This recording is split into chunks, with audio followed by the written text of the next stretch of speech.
Bonjour et bienvenue dans ce point lecture. Aujourd'hui, je vais vous parler de mes 3 dernières lectures. On commence tout de suite par la première, c'est-à-dire Anne Rice. Initiation, donc c'est le premier tome des Infortunes de la Belle au bois dormant. Malheureusement, Anne Rice nous a quittés en 2021, mais cette œuvre est assez vieille car elle est sortie en 1983. En fait, cette trilogie est sortie entre 1983 et 1985 pour la version originale et il y a un 4e tome à cette trilogie qui est sorti en 2015.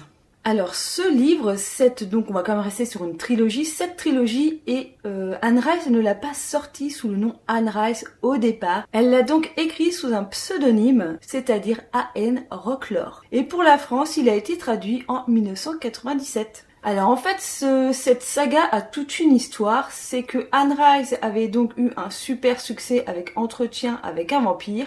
Après, elle a totalement changé de sujet, elle est partie vers des romans beaucoup plus historiques et ça a fait un gros flop.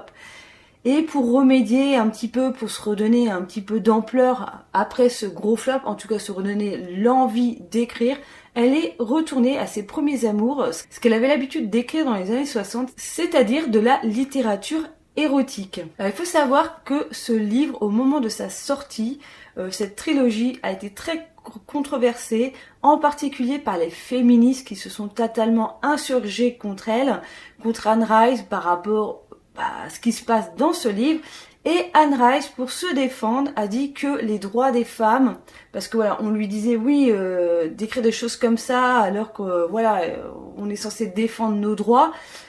Anne Rice, pour se défendre, a justement prôné le contraire. Alors pas qu'elle était contre le droit des femmes, mais justement, comme elle revendiquait aussi le droit des femmes, elle a revendiqué le droit d'écrire tout et n'importe quoi sur n'importe quel sujet. Voilà pourquoi Anne Rice est donc partie dans le BDSM. Et surtout, elle s'est défendue par le fait que dans ce récit, c'est pas seulement une femme qui se fait torturer, il y a aussi un homme. Et oui, à avoir lu le bouquin, je confirme que vraiment il y a une parité dans ce livre. Autant les hommes se font torturer qu'autant les femmes. Anne Rice fait donc référence dans ce livre à La Belle au bois dormant, qui est un conte. Et elle en fait référence vraiment sur l'origine du conte, sur ce passage initiatique. En fait, c'est un passage à l'âge adulte. Et d'ailleurs, dans le conte originel, le prince charmant ne réveille pas la princesse avec un simple baiser. Il y a vraiment, apparemment, alors moi je n'ai pas lu encore le conte originel. Il faut savoir que dans le conte originel, Belle ne se fait pas réveiller par un simple baiser. Il y a vraiment une histoire de non-consentement dans le texte originel de ce conte. Voilà, si vous voyez un petit peu ce que je veux dire. Et donc, dans ce livre, on se retrouve avec Belle qui se fait réveiller par ce prince charmant. Ce prince charmant vient d'un royaume qui est à côté de celui de Belle. Et ce royaume a une façon de gérer la vie quotidienne assez particulière. Ce royaume a des esclaves, ce prince a donc des esclaves, et c'est surtout des esclaves autant féminins que masculins, et ils ont cette particularité de se balader tout le temps nus et d'être tout le temps torturés.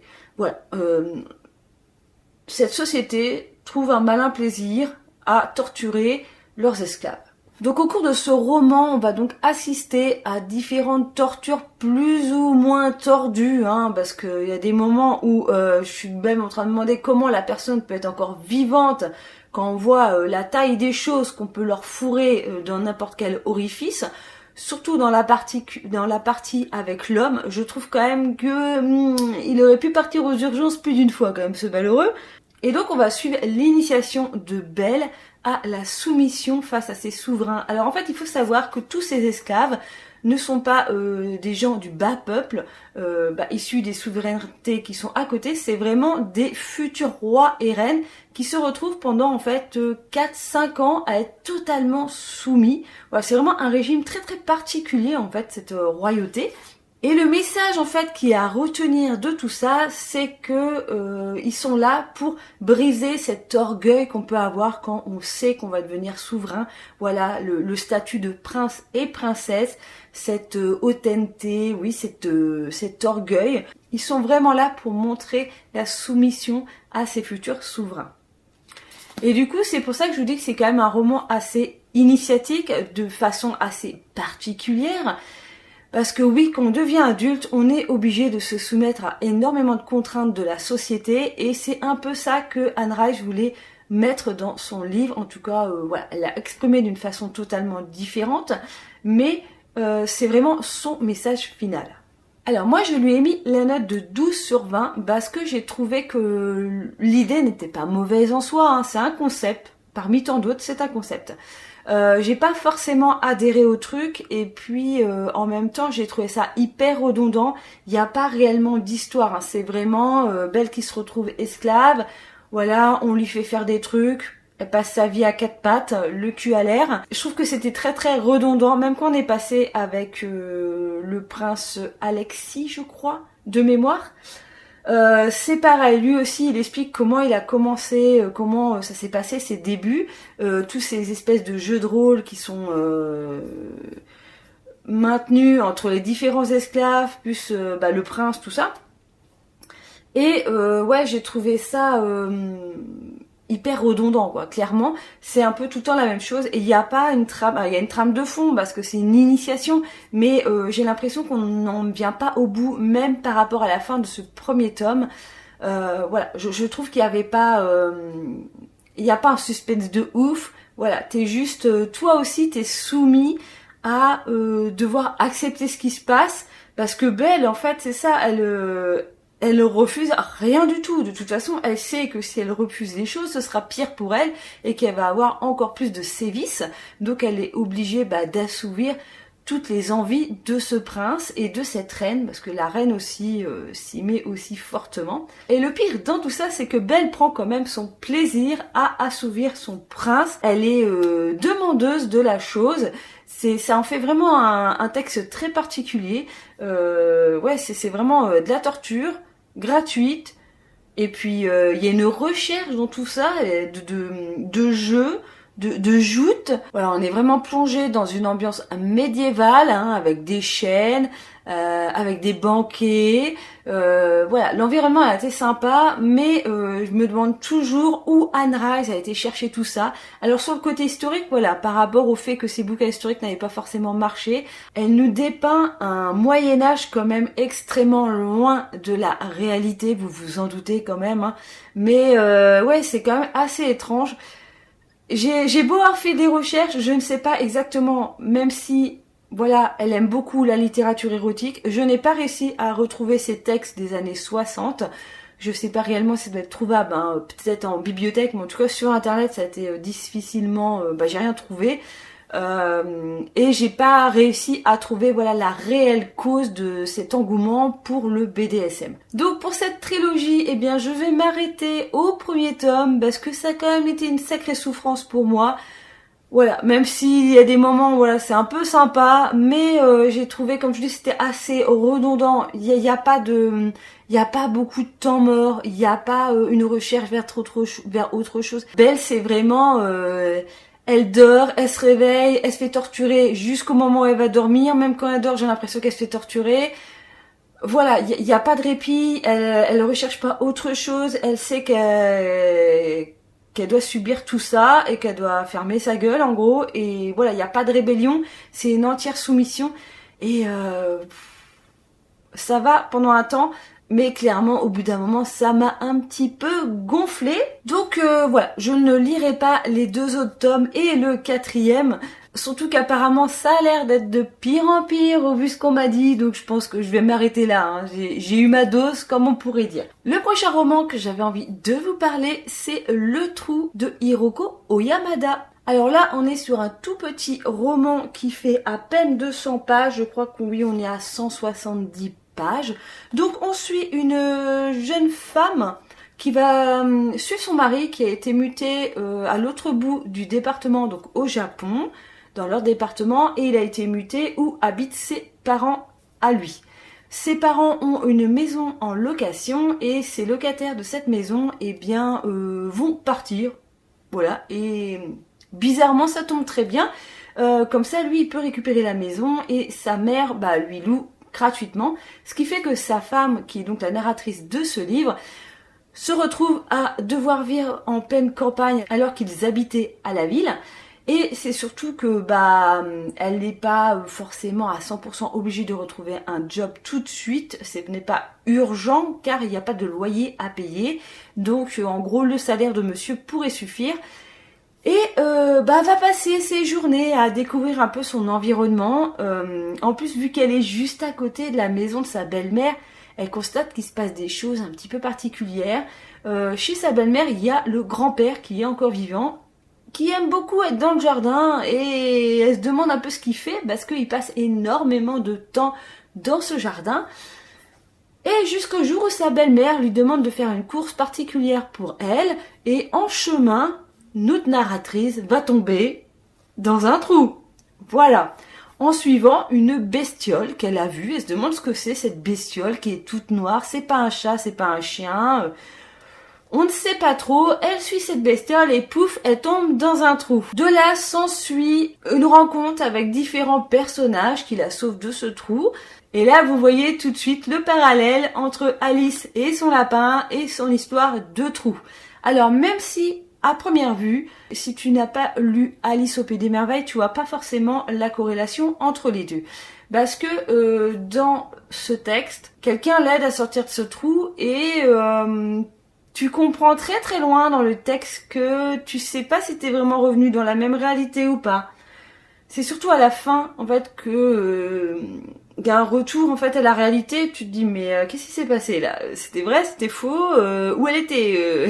Voilà, c'est vraiment assez bizarre, c'est très bien amené. En même temps, vous avez une critique de la société japonaise par rapport au travail des femmes, leur statut social. C'était très intéressant, même si, comme je vous dis, ce texte est extrêmement court. J'ai bien aimé l'écriture de cette autrice. Cette autrice que je vous ai pas présentée, eh bien, en fait, elle est contemporaine à nous parce que elle est née 2 ans plus tard que moi. Elle est née en 83, donc elle a une quarantaine d'années. Et donc là, Le Trou, c'est son 2e roman qui est sorti en 2013, en 2023 pour la traduction française. Et son premier roman s'appelait L'usine et c'était une critique du travail en usine, parce qu'elle a travaillé en usine. C'est un peu, elle a des textes quand même assez biographiques, ou du moins sa vie lui a inspiré pas mal de textes, en tout cas c'est que son 2e.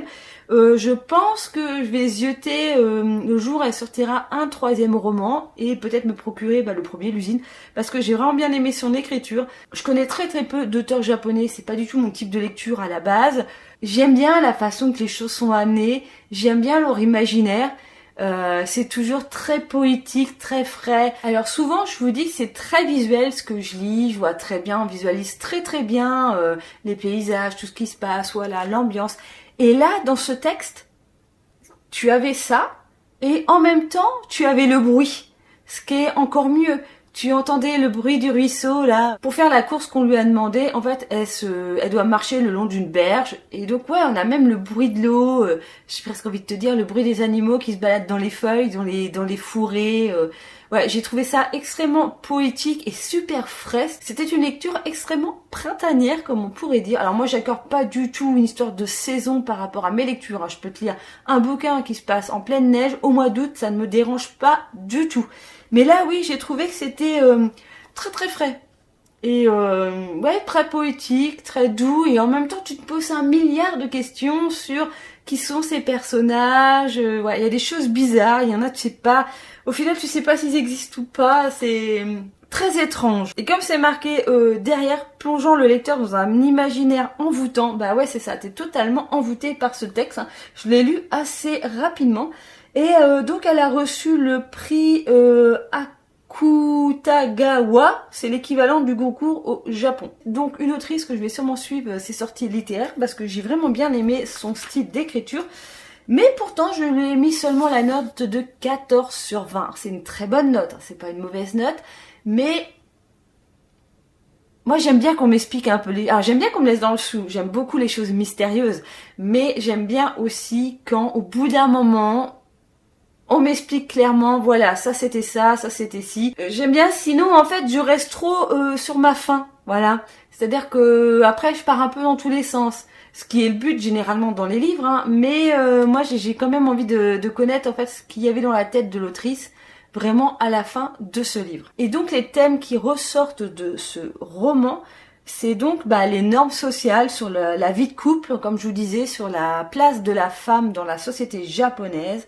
On est dans un réalisme magique. En même temps, tu as la solitude de cette narratrice qui se retrouve du coup à la campagne, dans une ville qu'elle connaît pas, qu'elle se retrouve toute seule pendant que son mari part travailler, parce qu'en plus, le gars il rentre à 10h du soir, donc elle fait à manger, elle mange toute seule, son mari mange après elle. Vraiment, elle se retrouve toute seule dans la journée. Sa belle-mère qui habite à côté, elle travaille aussi, donc elle ne voit pas le mari. Le mari, c'est peut-être lui qui était dans le jardin et pas le grand-père. Moi, je pensais que c'était un peu l'arrière-grand-père. Et un truc que j'ai encore pas pigé, quoi. Je sais pas, je me rappelle même plus. J'ai un doute sur 2 personnages, là, si c'est le même ou pas. Bref, on est quand même dans une réalité qui est assez pessimiste parce que on va dire qu'elle s'ennuie quand même toute cette journée. Alors, est-ce que du coup, cette réalité imaginaire est due à l'ennui et qu'elle se crée totalement un monde ou pas du tout?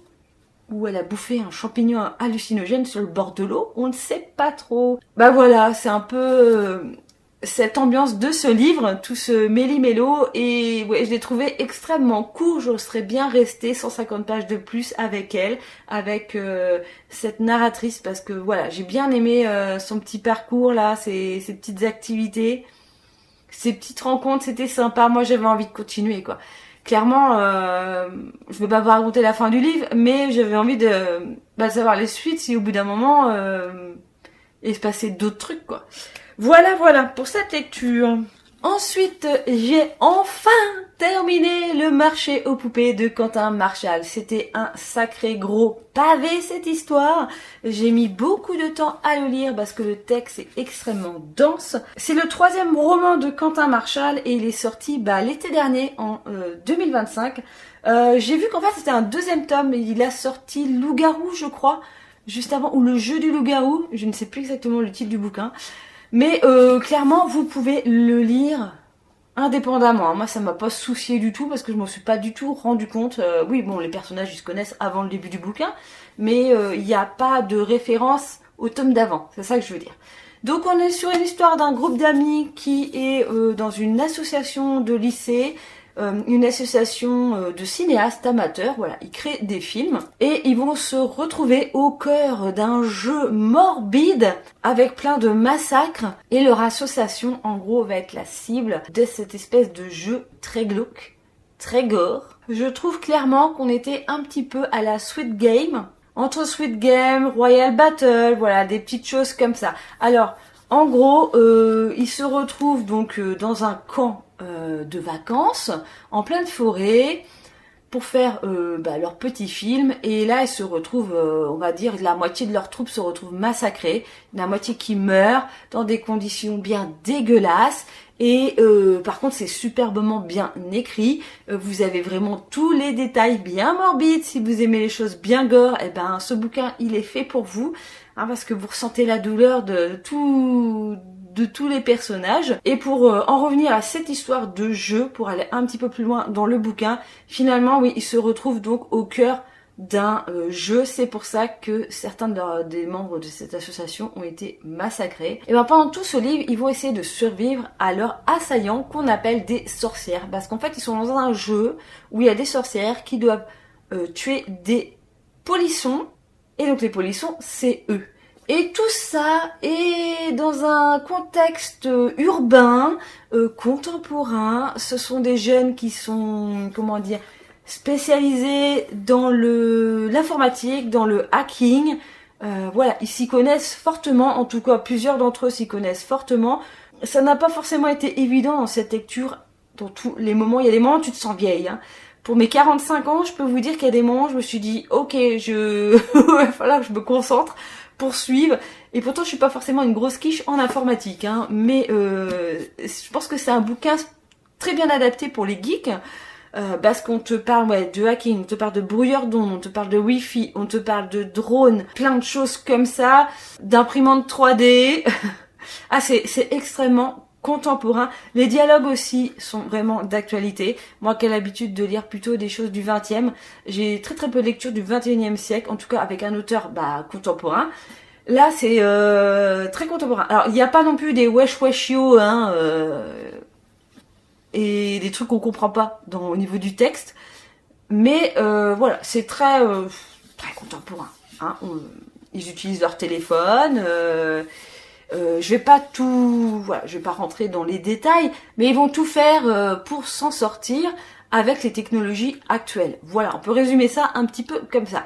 Ce bouquin, cette lecture, je lui ai mis seulement la note de 12/20 parce que je me suis sentie un peu vieille dans ce livre et puis je l'ai trouvé assez long.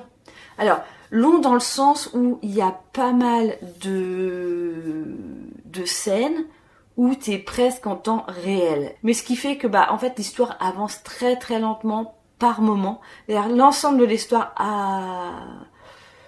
la moitié du bouquin avance très très lentement. Et donc il y a des moments où il y a un personnage qui va expliquer à un autre personnage ce qu'il a envie de faire, pour s'en sortir, tout ça, sa stratégie. Et après ils vont aller voir un troisième personnage sur lequel il va expliquer aussi la stratégie. On est presque à deux doigts d'aller sur un quatrième et qui réexplique sa stratégie. Ce qui fait que des moments comme ça, j'ai trouvé que c'était extrêmement en longueur, que c'était chiant. Donc cette lecture a été vraiment, comme je vous ai dit dans le vlog pendant lequel je lisais ce livre, des dents de scie. Hein. Ça n'a pas été crescendo comme ça au niveau du suspense, à se dire qu'est-ce qui se passe et tout. Alors heureusement il y a des rebondissements où tu dis ok c'est un jeu, tac. Ok, là ça devient intéressant. Il y a eu des moments où je me suis dit wow ça va être sympa et tout. Et puis des moments dans la longueur comme ça sur l'écriture m'a fait retomber tel un flan au fromage. Et puis il y a des moments je vais pas dire je me forçais à retourner dans le bouquin, mais on était presque à deux doigts pour pouvoir remonter la pente et retrouver un autre passage où il y a un petit moment de suspense, de dire attends, est-ce qu'ils vont s'en sortir, est-ce qu'ils vont faire ça, et ça m'a un petit peu perdu dans ma lecture, même si comme je vous dis l'ensemble du texte n'était pas désagréable, hein, loin de là, mais c'est vrai que le fait qu'il n'y ait pas un truc un peu crescendo, ça m'a un petit peu ralenti tout simplement. Hein. En gros, comme je vous dis, il y avait un petit événement, t'as envie de savoir la suite, t'as envie de savoir la suite, et puis c'est pas un bouquin un peu, j'ai envie de dire à la Chatham ou d'autres auteurs où à chaque fin de chapitre à chaque fois tu dis je vais m'arrêter à la fin du chapitre, un peu comme toutes les séries qu'il y a maintenant, hein. Un peu comme Game of Thrones, un peu ma référence, mais à la fin d'épisode tu dis c'est bon, on va s'arrêter là parce qu'il était l'heure, et puis à la fin de l'épisode, dans les 2 dernières secondes, il se passe un truc de ouf, et là t'as envie de savoir ce qui se passe. Là en fait c'est ce qui m'a un petit peu manqué, qu'à chaque chapitre j'avais pas cette petite pincée de suspense qui me donne envie d'aller tourner les autres pages. Et puis je savais pas trop vers où on allait, parce que finalement ce livre est extrêmement dense et il se passe beaucoup de choses. J'ai pas trouvé d'incohérence, les personnages sont sympas, mais je me suis attachée à aucun personnage malheureusement. Peut-être avec la différence d'âge, je sais pas, mais je me suis pas retrouvée dans un personnage. En gros, à chaque personnage, est-ce qu'on est un peu dans un petit peu un slasher, hein. Dans chaque personnage qui meurt, moi j'y vais pas forcément en me disant oh non celui-là il était sympa, c'est dommage qu'il va pas jusqu'à la fin. C'est peut-être ça. J'ai peut-être eu le problème que je me suis attachée à aucun personnage. Après on n'a pas forcément, on a une petite description de chaque personnage, mais pas au point où je me suis réellement identifiée et que je me suis réellement attachée à un des personnages. Et c'est peut-être ça aussi qui a un peu péché dans ce texte, qui fait que c'est un peu comme si je regardais les gens passer dans la rue, c'est tout quoi. C'est peut-être ça qui m'a manqué. Mais en soi, c'est pas forcément une mauvaise lecture, et je vais peut-être aussi aller voir ses autres œuvres. Alors là, c'est une grosse pavasse. Comme je vous disais dans les vlogs, ce qui m'a un petit peu péché, c'est que j'ai tellement l'habitude de lire des livres de poche ou même des grands formats, c'est écrit beaucoup plus gros. Mais là, c'est une édition Amazon, et comme je dis là, économie de papier. Hein. Alors la taille de l'écriture, c'est pas écrit si petit que ça. C'est dense, il manque un peu d'aération dans ce texte au niveau de la mise en page, ce qui fait que ça m'a encore plus, je me suis sentie un petit peu oppressée dans cette lecture. Alors c'est pas négatif. Là, c'est une question de mise en page, c'est tout.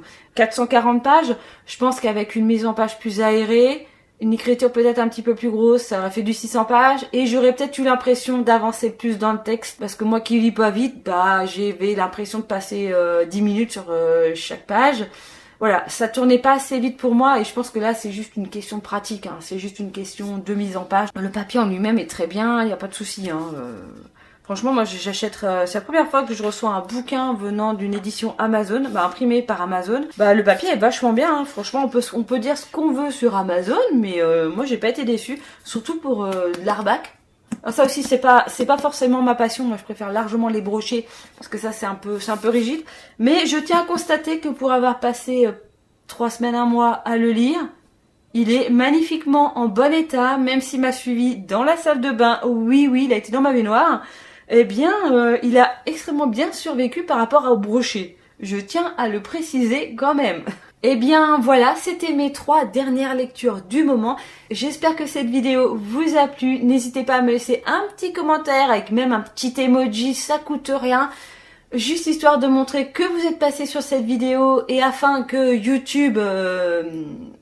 parce que bon, je suis ressortie de la cave, mais faut pas oublier que YouTube, il peut me remettre au fin fond de la cave en moins de 2. Donc n'hésitez pas à booster cette vidéo, voilà, grâce aux commentaires. Pour l'instant, il n'y a pas autre chose à faire à part partager cette vidéo et me mettre des petits pouces en l'air, des likes et puis surtout mettre des commentaires sur cette vidéo. Comme je dis, même si c'est un petit cœur, un caca, si vous voulez. Si vous préférez mettre un caca, mettez un caca. Mais mettez ce que vous voulez en commentaire, mais mettez des commentaires s'il vous plaît. Voilà, je vous laisse ici. Merci d'avoir regardé cette vidéo et on se dit du coup à une prochaine vidéo. Bye bye.